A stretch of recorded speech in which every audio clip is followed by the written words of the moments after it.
Gengs, pada kenyataannya emang hampir nggak ada tempat untuk orang-orang jujur di Indonesia. Orang-orang yang jujur di Indonesia harus berani mengorbankan hidupnya mereka sendiri. Setelah aku lulus dari kuliah, saat itu aku masih idealis banget dan aku pengen berkontribusi kepada masyarakat. Kenapa? Karena aku adalah orang yang suka traveling, dan saat aku traveling, aku suka banget untuk pergi ke pedalaman-pedalaman. Aku pernah masuk ke pedalaman di Flores yang jalannya aja bahkan masih rusak parah ya. Dan aku pernah masuk pedalaman-pedalaman di Lombok yang anak-anak kecilnya itu masih main dari botol-botol bekas dijadiin mainan karena saking mereka nggak punya uang. Aku ngelihat gimana masyarakat Indonesia rumahnya itu masih bolong-bolong, gengs, di pedalaman-pedalaman sana. Listrik kadang-kadang belum masuk, fasilitas bener-bener minim dan hampir nggak ada.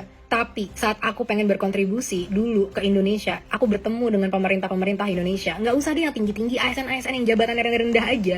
Semuanya minta imbalan. Kita bikin program dari perusahaan swasta yang dibiayai dari perusahaan swasta untuk membantu melawan stunting gitu ya, atau gizi buruk di Indonesia dengan ngasih makanan atau cemilan yang sehat kepada anak-anak di sekolah. Ini dibiayain, orang-orangnya dilatih, dikasih produknya, dimodalin semuanya sama perusahaan swasta. Dan tahu nggak apa yang terjadi?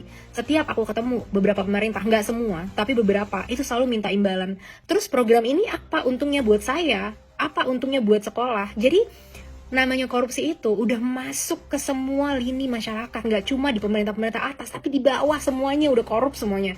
Dan yang bikin sedih, setiap hari aku harus bisa perang sama moral aku dan hati nurani gitu ya. Ini gimana aku mau membantu masyarakat, tapi begini gitu reaksi dari pemerintahnya. Aku bukan anak siapa-siapa, aku bukan anak yang lahir dari keluarga yang wow di Indonesia, bukan orang yang punya privilege gimana-gimana, aku cuma punya otak dan punya pendidikan. Dan orang kayak aku sendirian gak akan bisa bikin perubahan di Indonesia. Akhirnya aku putuskan untuk pergi aja ke luar negeri. Dan apa yang terjadi teman-teman? Dengan kejujuran moral yang aku punya, aku sangat sukses di luar negeri. Gak cuma di Asia, tapi juga di Eropa. Kejujuran aku tuh dihargain, otak aku, kecerdasan aku, mereka gak ngelihat background aku, mereka gak ngelihat aku datang dari keluarga mana. Semua yang aku katakan selama itu masuk logika selalu dianggap, dan karirku naik secara pesat tinggal di luar negeri. Nah, gimana ini nasib bangsa kita kalau orang-orang yang jujur itu nggak punya tempat lagi di negara kita? Tapi teman-teman, jangan sampai kita kehilangan moral, jangan sampai kita kehilangan kejujuran dari dalam hati kita, karena itu yang benar-benar dibutuhkan sama bangsa kita.